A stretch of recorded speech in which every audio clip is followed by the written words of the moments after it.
Hi, I'm Tim. Welcome and thanks for logging on. If you love this watch, email me, tmosso@thewatchbox.com. It's in the description below. Your purchase and pricing email question line for buying this or any watch you see on any of our platforms. Reach out to me directly for pricing. I am tmosso@thewatchbox.com. Today, we're discussing a watch launched in 125 pieces as a limited edition for the 2021 model year. This is the IWC Pilot's Watch Chronograph edition C.03, the third offering from Silicon Valley-based watch club Collective Horology. Now, they're an interesting group because you buy the watch from them and they co-develop with manufacturers, but they're not a conventional vendor in that you need to be a member of this Silicon Valley-based watch club before you can buy the C editions. Global membership is permitted even if their heart is in Northern California, and you get watches like this, which are customized variants of regular production models. This is the 3881-05. It's based on the 41mm Pilot's watch that debuted in 2021, but it is its own separate, individually numbered limited edition. That's special because most IWC limited editions will say something along the lines of 1 out of 125, meaning they are an individually numbered and unique. Each one of these 25s has its own number. Now, dimensionally, it's stock. No changes there. 41 millimeters in diameter in stainless steel. You can see it is 14.8 millimeters thick, and from lug tip to lug tip, 51.7 millimeters, with a surprisingly standard 20 millimeter spacing between the lugs. So you can have a lot of OEM and aftermarket strap options in that 20 millimeter size. Although it's a 41, it's big. I recommend it for a wrist my size or larger, just because it is almost 42 millimeters from lug to lug. And you can see the lugs are right out to the edge of my wrist, not beyond, but right out to the edge. It's not particularly thin, but with a stepped case flank, it will fit underneath a jacket cuff. The strap is fascinating. IWC's been doing this for a few years, embossing a textile-like pattern onto leather. Why? Well, it's maybe more aviation-oriented. Traditionally, you would have a textile with a contrasting stitch or calfskin. This manages to be both, as it's a textile pattern, tactical style, but made of leather. There's a gently contrasting gray stitch, and you can see we have black with gray on the dial. We have the same on the strap with a complex stitching pattern characteristic of Pilot's watches.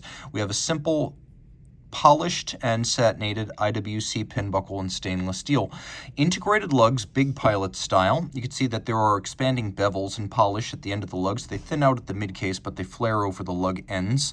The lugs are tapered to a point, and then we have a dramatically stepped-in bezel. You can see that there's actually quite a bit of case top adjacent to the bezel. And if you look carefully, you can see it's all one piece. This is a monoblock. There's no seam between bezel and case. Satin on the top, circular satin across the case top and lug hoods. And then we have a vertical step to the bezel that's satinated, plus a polished lip that is curved inward and a very flat polished lip adjacent to the sapphire. We have a screw-down crown here. Many of the IWC Pilot's watches now 100 meters water resistant, and indeed this is one of them to 10 bar. We have polished shoulders for the push-down chronograph pushers, so no need for a screw down here. You get 100 meter water resistance, but you can operate the chronograph at a moment's notice. Now, the watch also has an unconventional feature, which is blowout protection. If you are in an airplane cockpit that explosively decompresses, good news, it won't eject the seals or the crystals on your watch. You and your fate, I can't say, but your watch in the short term will be fine. Now, the watch has a dial that is instrument style. This has long been the aesthetic of IWC Pilot's watches, dating back to the 1940 BR, or observation watch, created for the Luftwaffe at the time. So we've got the look of a flight deck instrument on an analog 20th century aircraft. We'll do a loom shot here, because I know you're wondering, what does all that gray loom look like? And the answer is not much. It's present but faint. Now, that is part of the Collective Horology customization, that we have this subdued gray on matte black. You can also see that we have a bilingual calendar paying homage to the language of IWC's native Schaffhausen, where they speak German. So we have German, a double quickset, and also, as you can see, a date function, which is one of my favorite complications. By the way, we also have a hacking seconds function. And just make sure we get everything out of the way here. This caliber 6.9385 is a drop-in replacement for the old Valjoux 7750. It uses some of the same architectural elements, such as an oscillating pinion clutch and a 30mm diameter. But I really need to shout out that oscillating pinion. Here's the thing about oscillating pinions. It's a lateral clutch style, but it has very little play. So when you press and hold the start on an oscillating pinion chronograph, you generally don't get any of the jump, stagger, or imprecision that comes with a conventional lateral clutch. You can see how I press, and it simply starts. Of course, you also have to wind the watch.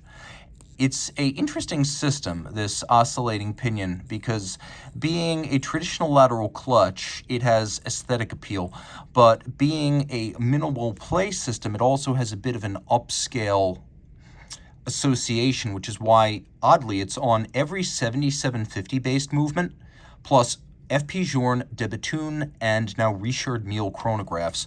So you have the oscillating pinion system in here. This is not a 7750 based movement. It's designed by Valfleurier, which is a Richemont company that helps its tenant brands out with movement engineering.